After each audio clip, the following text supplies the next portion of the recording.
나오신 여러분들 주님의 이름으로 환영하고 축복합니다. 할렐루야.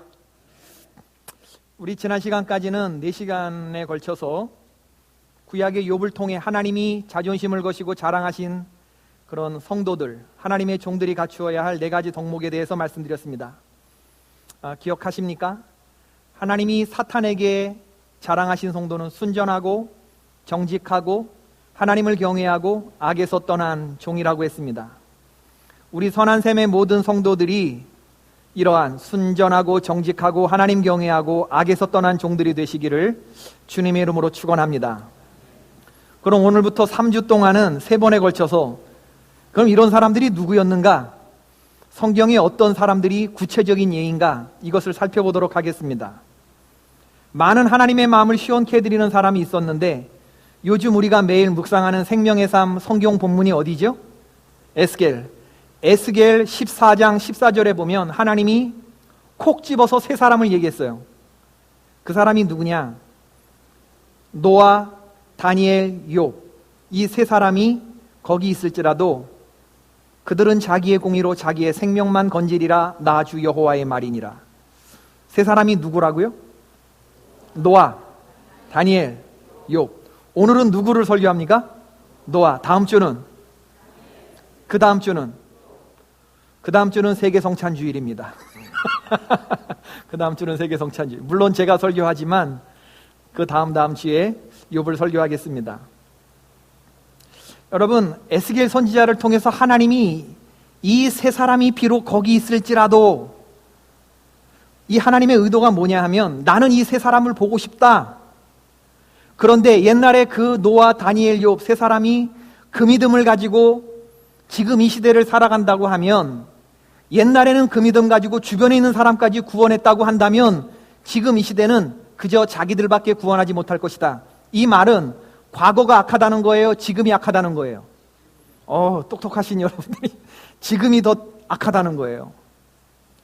비록 노아, 다니엘, 욥 이 3사람이 너희들 가운데 있을지라도 그들은 자기의 공의로 자기의 생명만 건지리라. 나 주 여호와의 말이니라. 오늘 첫 번째로 하나님이 이 시대에 보고 싶은 종 노아를 생각해 보도록 하겠습니다. 노아 하면 여러분 무슨 생각이 제일 먼저 떠오르십니까? 제가 예전에 노아를 한번 설교를 했는데 교회학교 주일 설교에 단골로 등장하는 할아버지 아닙니까? 딱 보면서 무슨 생각 드냐면 나는 구원 방주 올라타고서 이러면서 전도사 시절에 교회학교 했던 하늘나라 가지요 험한 시험 물결 달려들어도 전혀 겁내지 않죠. 뱃삭 필요 없어요.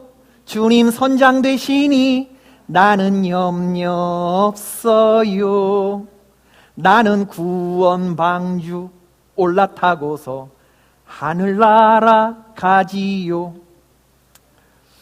이게 굉장히 낭만적으로 들리는데 자꾸 지나갈수록 노아의 이야기를 묵상할 때마다 노아가 정말 대단하다는 그런 생각을 해보게 돼요. 여러분, 오늘 본문은 노아를 3가지로 설명합니다. 첫 번째는 보이지 않는 일에 경고하심을 받은 사람, 두 번째는 하나님을 경외함으로 방주를 만든 사람, 세 번째는 자기의 집을 구원한 사람. 첫 번째, 보이지 않는 일이라고 하는 건 뭐냐면 홍수 심판을 말하는 거예요. 하나님이 악이 충만한 그 시대를 바라보면서 얼마나 실망하셨는지 그 시대를 싹 쓸어버릴 생각을 하셨어요. 싹 다 포맷을 하려고 하시면서 미호도 다시 한번 한 사람을 떠올렸는데 그 사람이 노아라는 얘기죠. 그리고 노아에게 이야기한 게 뭐냐면 내가 세상에 숨쉬는 모든 것들을 싹 홍수로 쓸어버릴 텐데 넌 지금부터 방주를 만들으라는 거예요. 이게 하나님의 경고였습니다. 이 하나님의 경고가 노아에게 어떻게 들렸을까를 생각해 보지 않을 수가 없어요. 왜냐하면 천지 창조 이후의 기후는 홍수의 징조가 있지 않았거든요. 매일매일 해가 뜨고 매일매일 해가 지는 평화로운 날들이 반복되었을 텐데 노아가 한 번도 본 적도 없고 개념이 서지도 않은 홍수로 물로 세상이 심판된다니 이걸 어떻게 경고의 말씀으로 받아들일 수 있었을까? 그러니까 당연히 그 시대 사람들은 그걸 경고로 듣지 못했죠. 눈에 보여주면서 한번 경험을 시키고 본때를 보여줘야 보이지 않는 일의 경고가 어떤 건지를 맛배기로 할 텐데, 그런 거 전혀 없이 그냥 하나님이 밑도 끝도 없이 홍수 심판을 말하는 것이 노아에게 어떻게 들었겠느냐. 그런데 노아는, 당시 사람들은 보이지 않는 일의 경고하심을 받지 못했을 때 노아는 그것을 경고로 받아들였던 여호와 경외가 있었던 사람이다, 그 얘기죠. 두 번째, 하나님을 경외함으로 방주를 만들었던 노아. 여러분이 노아의 방주가 어떤 배였는지 다시 한번 살펴보십시다. 길이가 450피트, 135m짜리. 대단한 사이즈죠. 135m짜리. 넓이가 75피트, 22.5m짜리. 높이가 13.5m짜리. 잣나무로 만들어진 목재선입니다. 근데 이 목재선은 통상적인 배라기보다는 바지선에 가까워요. 농구 코트 20개가 들어갈 수 있는 크기에 뒤에 화차를 달 때 521량에 해당하는 14,000톤을 적재할 수 있는 부피입니다. 하나님이 노아에게 배를 만들라고 하는 건 그저 요트 하나 만들라는 게 아니에요. 135m짜리, 22.5m짜리, 14.5m짜리에 선박을 만들라는 거예요. 선박 건조에 만만치 않은 그러한 사이즈죠. 근데 문제는 노아가 바다 적고 보니까 이 배가 도대체 의문투성이의 배예요. 엄청난 사이즈에 비해서 배 안에 자체 동력이 없어요. 뭐 엔진이라든지 뭐 노를즈라든지 이런 자체 동력이 없습니다.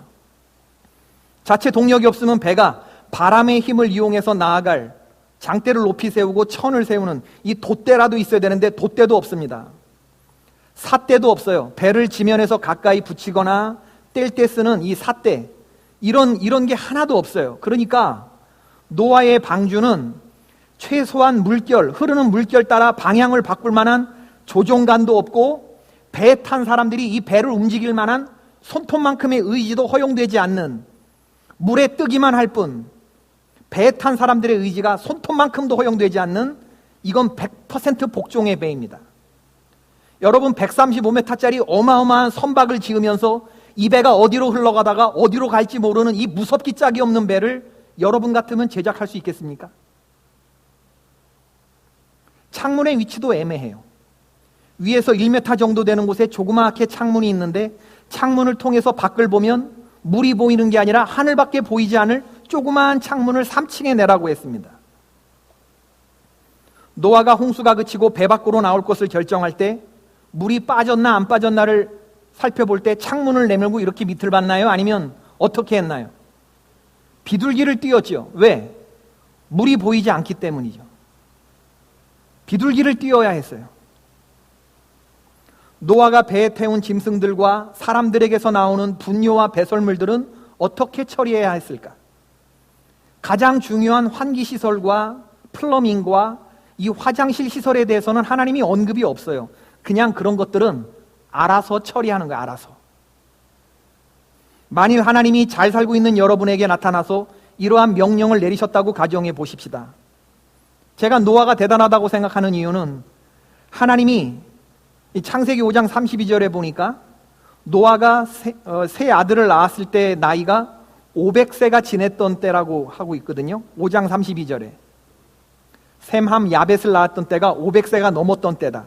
근데 7장 11절에 보니까 홍수가 시작된 지점이 노아가 600년이 되었을 때 둘째 달 11의 날이라고 되어 있어요. 아들을 낳았을 때가 500살이고 홍수가 시작된 게 600살이면 몇 년이 중간에 있는 거예요? 한 100년 정도. 500살까지 잘 살던 사람이 어느 날 갑자기 배를 만들겠다고, 하나님의 음성 들었다고 그렇게 얘기하는 남편을 여러분 같으면 신뢰할 수 있겠느냐? 성경은 노아가 어떤 직업에 종사하는지 그걸 말하고 있지 않습니다. 고고학적인 증거에 의하면 적어도 노아는 바다가 있는 곳으로부터 200km 떨어진 곳에 살고 있었을 것으로 추정이 돼요. 한마디로 말하면 노아는 배를 만드는 선박 전문가가 아니었다는 얘기입니다. 그리고 노아의 방주는 원래 바닷가에서 건조되는 법인데 이걸 어디서 지으라? 산에서.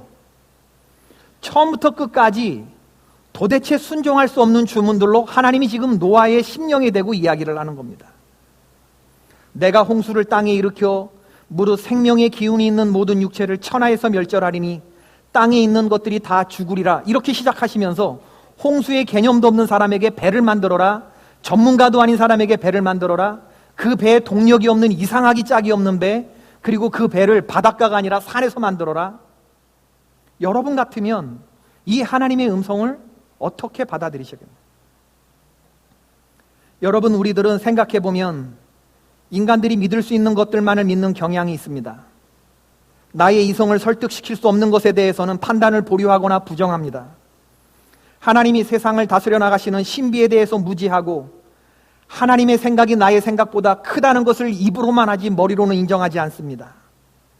그러나 노아는 이러한 많은 사람들 가운데서 나의 생각보다 하나님의 아픔을 이해했던 사람이죠. 하나님의 뜻이 곧 나의 삶이 되었던 사람이 노아입니다. 하나님의 명령하신 말씀이 평생의 과업이라고 할지라도 노아는 만사를 작파하고 그 명령을 아주 중요하게 생각했던 사람이에요. 우리가 제자훈련 예수님의 사람을 많이 공부했는데 유기성 목사님 그 제자훈련 교재에서 성도들의 올바른 삶에 대해서 24시간 주님 바라보기, 영성일기 매일 쓰기 이런 것을 강조하고 있는데 노아의 경우를 보자면 24시간 예수님 바라보는 정도가 아니죠. 영성일기 쓰는 정도가 아니죠. 아침에 눈 뜨고 일어나면 100년 동안 바로 산에 올라가서 배를 뚝딱거리며 만드는 정도로 노아의 삶에 하나님은 그 정도의 실제였습니다. 여러분, 우리는 하나님을 섬길 때 밝고 경쾌하고 늘 기분 좋은만으로 하나님을 섬길 수 없어요. 그런 믿음은 오래가지 못합니다.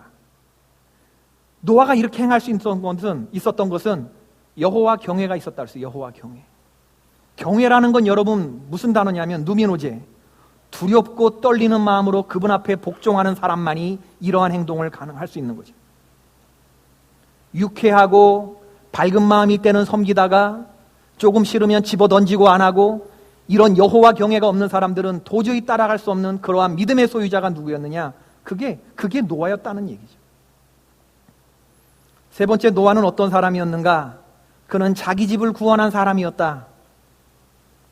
노아가 방주를 만드는 것도 어렵지만 더 어려운 일은 뭐냐면 그 방주에 가족을 태우는 거예요. 여러분, 노아의 방주에 몇 명 탔어요? 8명. 누구누구? 노아, 노아의 아내, 노아의 세 아들, 그 노아의 세 며느리 8명이 탔는데, 생각해보면 직계가족 2대에 걸친 직계가족이죠.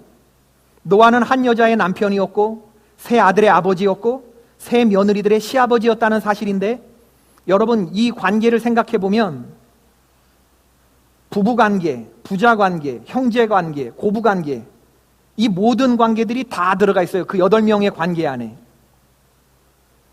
짧게는 아버지와 아들로 이어지는 딱 2대의 관계인데, 그 관계 하나하나를 생각해보면 이게 너무나 대단하다는 거예요. 여러분, 이 시간 한번 생각해 보십시다.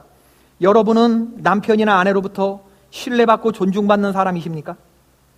남편이나 혹은 아내가 내가 어디로 가자고 해도 나를 믿고 순순히 따라와 줄 것 같습니까? 500세 되던 때까지 멀쩡하게 살던 남편이 갑자기 배를 산에다 만들겠다고 할 때 여러분 같으면 그런 가정을 도와서 망치 들고 톱 들고 따라 나설 수 있겠습니까? 제가 노아의 집안의 여자들이 대단하다는 것은, 노아와 노아의 아들들은 그렇다 쳐. 그런데 어떻게 그런 세대에 이런 며느리와 이런 아내가 있었을까? 그런 생각이 드는 거예요. 부부관계 보십시다. 부부관계. 오늘날 가장 많이 무너져 있는 부분이 여러분 부부관계입니다. 가정의 위기는 부부관계의 위기에서부터 출발하죠. 결혼하면 동시에 이혼이 떠오르는 그런 세상 아닙니까? 미국, 스웨덴, 한국, 전 세계적으로 볼 때 이혼율 1위, 2위, 3위의 국가. 이제 세 쌍 중에 한 쌍이 이혼한다는 것은 이미 10년 전 얘기고, 이제 두 쌍 가운데 결혼하면 한 쌍이 이혼합니다. 허핑턴 포스트의 조사에 의하면 미국의 경우 이혼율이 51%, 이미 절반을 넘었고 한국은 47%입니다. 초혼의 경우 50%가 이혼하고 재혼의 경우 70%가 이혼으로 끝납니다. 결혼은 연애 플러스 사랑식의 결혼이 아니라 이제 조건 플러스 경제식의 동거가 되어버렸습니다. 사람들은 어느 누구도 결혼이 신성한 예식이라고 생각하지 않아요. 결혼은 쇼핑이라고 생각합니다. 그리고 쇼핑 물건은 어디나 있다고 생각하죠. 부부간에 서로 하나님과 여러 증인들 앞에서 엄숙히 서약하고 내가 한 오늘의 이 약속에 대해서 책임을 다하겠다고 생각하는 사람들은 얼마나 될까요? 믿음에서 파선하면 가정의 타락은 시간 문제입니다. 부자관계도 만만치 않은 관계죠. 아버지를 용서하지 못하는 자녀들이 얼마나 많이 있습니까? 무능한 아버지가 가족에게 휘둘러댄 이 광포한 폭력에 수많은 자녀들이 상처를 입고 트라우마를 입고 있거나 아니면 장성한 자녀가 물리적 힘으로 아버지에게 맞서는 이런 것들은 어렵지 않게 우리가 쉽게 발견할 수 있는 그런 모습들이죠. 가장 많이 사랑받아야 할 아버지로부터 상처 입고 트라우마로 남은 사람들, 부자 관계. 이거 쉬운 관계가 아니에요. 형제 관계, 노아의 아들 간의 관계. 성경에 등장하는 최초의 살인은 누가 누구를 죽인 거죠? 형이 동생을 죽인 것입니다. 야곱과 에서의 관계도 마찬가지입니다. 야곱이 그날 도망치지 않았으면 에서는 이삭이 죽은 후에 동생을 죽였을지도 모릅니다. 고부관계, 노아의 며느리와 노아의 아내와의 관계죠. 이 고부관계는 책에 나오는 관계입니다. 둘 중에 누구 하나 죽어야 끝나는 관계입니다. 생물학적인 부모-자식 간의 관계도 아니면서 더 부모-자식 간의 그런 관계여야 하고 직접적인 관계도 아니면서 더 직접적인 관계여야 하고 남편만 아니라면 정말 아무것도 아닌 그 대상, 그 시어머니에 대해서 어머니도 아닌데 어머니로 섬겨야 하는 그 대상, 그 시어머니와 그 며느리의 관계. 중국에서 실제 일어난 일인데 시어머니하고 며느리하고 강을 걷다가 뒤에 이제 남편이 따라가는데 다퉜어요. 시어머니하고 며느리가 다툰 장소가 하필이면 강가였는데 다혈질 며느리가 난 이대로는 못 사네 그러면서 강가에 뛰어들었습니다. 그랬더니 더 다혈질인 엄마가 너만 뛰어드냐? 나는 못 뛰어들 줄 아냐? 그러면서 더 다혈질인 어머니가 같이 뛰어들었어요. 그래서 그야말로 우리들이 하는 질문들, 물에 엄마와 아내가 동시에 빠졌어. 누구부터 구할래? 이런 질문들 있잖아요. 그런 상황이 발생이 됐다는 거예요. 중국에서. 결론적으로 남편이 뛰어들었는데 누구를 구했을까요? 네, 어머니를 구했습니다. 어머니를. 아내는 강가를 산책 중이던 다른 남성이 꺼냈어요. 결론적으로 둘 다 구조가 되었는데 나오고 나서 기자가 물었어요. 왜 어머니를 당신은 먼저 꺼냈습니까? 남성의 대답은 간단했습니다. 그것은 어머니가 연로하시기 때문입니다. 여기 중국의 모든 사람들이 아직 우리나라에 삼강오륜의 윤리가 살아있다고 칭찬 릴레이가 이어졌는데 확인되지 않은 소식에 의하면 아내에게 시달린 남편이 다음날 강물에 뛰어들었다는 보도입니다. 노아가 대단하다는 것은 하나님이 명령하신 그 배에 그 배를 만드는 것도 어렵지만 여러분 생각해 보세요. 그 웃기고 자빠진 배에 가족들을 다 태웠다는 게 더 대단하지 않습니까? 여러분 가족은 나를 가장 잘 지지해 줄 사람 같이 보이지만 실상 나를 가장 잘 알기 때문에 나를 가장 믿지 않는 사람일 수도 있지 않겠습니까? 여러분 하나님이 만약에 노아의 방주 그래 믿음이 있어서 어떻게 만들 수는 있다고 치자. 그 배 8명 태우라면 나 말고 한 7명 태울 수 있을 것 같긴 해요. 가족이 아니라면. 그런데 하나님은 너의 가족을 태우라는 거예요. 여러분 하나님이 에스겔 시대에 이 시대에 보고 싶은 당신의 종은 어떤 종이냐면요, 하나님을 경외하는 종이기도 하지만 가족들에게 전폭적인 신뢰를 받고 있는 가장이어야 한다. 신뢰받는 사람이어야 한다. 가족들과의 관계에서 책임을 다하는 사람을 나는 보고 싶다. 이게 하나님의 의도가 묻어 있는 거죠. 오늘 노아의 이야기는 우리에게 중요한 메시지를 줘요. 우리가 하나님을 주인으로 섬기는 사람이라는 것, 가장 1차적으로 드러나야 할 현장이 어디냐? 그게 가정이라는 사실을 말해주는 거죠. 여러분 오늘 우리들이 살아가고 있는 세상이 어떤가요? 강포가 가득 차고 폐역한 세상이 아닙니까? 여러분 오늘날의 세상이 경건하고 흠이 없는 세상이라고 생각이 되십니까? 누가 이 어그러지고 혼탁해진 세대 가운데에 노아와 같은 그런 사람으로 설 것인가?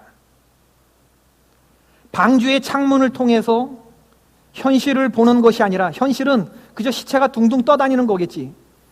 그러나 그 방주의 3층에 나 있는 조그만 창문은 하늘밖에 보이지 않지만 누가 우리들 가운데 그 창문을 통해서 하늘을 바라보고 누가 하나님과 눈맞춤하며 누가 그 있기 고역스러운 배 안에서 1년의 항해를 견딜 수 있을까?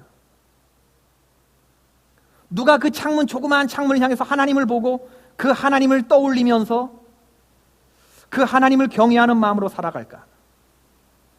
누가 없는 것 투성이의 배, 화장실도 없고 환기시설도 없고 없는 것 돛대도 없고 삿대도 없는 투성이의 배에 아니다, 우리 배에는 하나님의 기대가 있고 우리가 탄 배에는 인류의 소망이 있고 피조물의 염원이 담겨 있고 가족들 간의 신뢰가 있고 우리 가운데는 신앙이 있고 믿음이 있고 사랑이 있고 소망이 있는 이 배, 이 배를 타고 끝까지 항해를 할 수 있는 그러한 사람, 이 배는 없는 게 투성이가 아니라 있는 게 투성이인 그런 배, 누가 그런 배를 항해해 나갈 것이냐? 두렵고 떨리는 마음으로 하나님이 내게 주신 사명을 완수하고 그 자리에서 가족들로부터 존경을 받는, 신뢰를 받는 그런 종이 누구냐? 하나님이 그런 종을 찾으시는 거예요. 에스겔의 시대뿐만 아니라 오늘 2600년이 지난 오늘 이 산호세 실리콘밸리를 살아가는 여러분과 저에게 하시는 말씀입니다. 이 말씀은 다수를 향한 외침이 아니라 들을 귀 있는 한 사람을 향한 외침이라고 저는 생각이 돼요. 왜? 노아는 하나님이 인류를 다 쓸어버리시고 한 순간에 단 한 사람 생각했던 사람이기 때문에. 이번 주간에 제가 애리조나를 다녀왔는데 장로님하고 이런저런 얘기를 하시면서 장로님 자기 얘기를 하시는 거예요. 교회가 맨날 그 자리에서 부흥이 안 되더라, 그런 얘기를 하시더라고요. 인디언 선교를 같이 했던 그 장로님 말씀이, 자기가 오랜 동안 기도하고 전도를 하려고 마음먹은 분이 있었는데 그분에게 가서 우리 교회 같이 나가자고 그렇게 했더니 그분이 하시는 말씀이 장로님 교회에 아무개 집사, 아무개 권사가 있지 않느냐고, 어떻게 그런 분이 교회의 집사님이 될 수 있고 어떻게 권사님이 될 수 있냐고, 내 생각엔 장로님이 그 교회를 나오는 게 맞다고 생각한다고 그렇게 얘기를 하더래요. 내 생각에는 내가 당신네 교회를 가는 게 아니라 그런 사람들하고 섞여 있는 당신이 그 교회에서 나와야 된다고 나는 믿는다고 그렇게 이야기를 하더래요. 여러분, 하나님이 우리 한 사람 한 사람을 향한 기대와 그 수준이 어느 정도라고 생각하십니까? 노아, 하나님이 노아를 말씀하고 계세요. 장로는 책망할 것이 없으며 한 아내의 남편이 되며 절제하며 신중하며 단정하며 나그네를 대접하며 가르치기를 잘하며 술을 즐기지 아니하며 구타하지 아니하며 오직 관용하며 다투지 아니하며 돈을 사랑하지 아니하며 자기 집을 잘 다스려 자녀들로 모든 공손함으로 복종하게 하는 자라야 할지며, 사람이 자기 집을 다스릴 줄 알지 못하면 어찌 하나님의 교회를 돌보리요.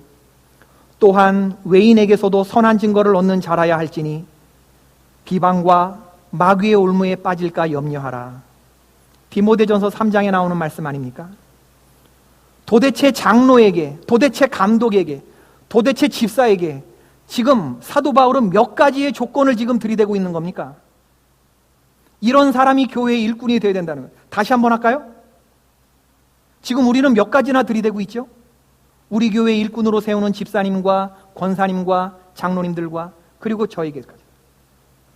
한 아내의 남편이 되며 절제하며 신중하며 단정하며 나그네를 대접하며 가르치기를 잘하며 술을 즐기지 아니하며 구타하지 아니하며 돈을 사랑하지 아니하며 자기 집을 잘 다스려 자녀들로 공손함으로 복종케 하며, 그 다음에 하는 얘기가 사람이 자기 집을 다스릴 줄 알지 못하면 어찌 하나님의 교회를 돌보니에요.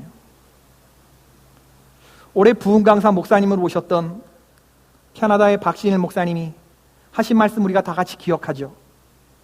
당신은 당신 교회의 장로님으로 공청된 분들을 심사하는 과정에서 꼭 자녀들에게 묻는데요. 그분들 자녀들에게, 우리 교회가 너희 아버지를 교회의 장로님으로 공천하려고 하는데 너 생각은 어떠니?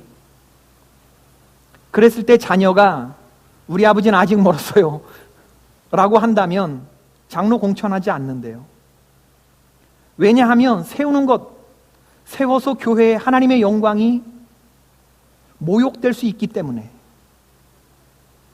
여러분, 지금 13가지의 조건을 하나님의 일꾼으로 지금 들이대고 있고, 노아는 과연 여기에 몇 가지나, 오늘 이걸 보면서 제가 무슨 생각이 들었냐 하면, 도저히 순종할 수 없는 환경에서 순종했던 하나님의 사람, 하나님은 우리를 향한 당신의 기대를 결코 하향 조정하지 않으시는구나, 그런 생각을 해보게 되는 거예요. 왜? 하나님은 우리 가운데 누가 세상을 정죄하고 믿음을 따르는 의의 상속자가 될 것인가? 오늘 본문에 있는 말씀처럼 노아에게 방주를 지으시라고 한 것은 하나님의 의도는 세상을 정죄하기 위함이라고요. 하나님이 세상을 정죄하고 싶으셨어요. 너네들은 잘못됐다고.